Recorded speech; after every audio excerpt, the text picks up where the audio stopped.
The Copa América and the Euro Cup, UEFA European Championship, are two of the most prestigious continental football tournaments, but they differ in several key aspects. Copa América 1. Continent, South America 2. Organizing body, CONMEBOL, South American Football Confederation. 3. Participating teams, traditionally 10 South American national teams, often includes 2 guest teams from other continents, making a total of 12 teams. For frequency, held every 4 years, though the interval has varied in the past, recent adjustments have synchronized the tournament with the Euro Cup cycle. 5. History, first held in 1916, making it the oldest continental football competition. 6.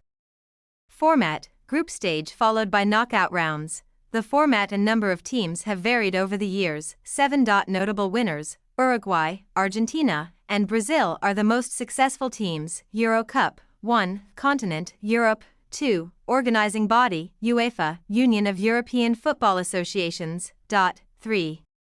Participating teams, currently 24 teams, initially had fewer teams, but expanded over the years to accommodate more nations. For frequency, held every 4 years is 5. History, first held in 1960, has grown significantly in prestige and competition level over time. 6. Format, group stage followed by knockout rounds. The number of groups and teams has expanded, with the current format featuring a 24-team group stage leading into the knockout phase. 7.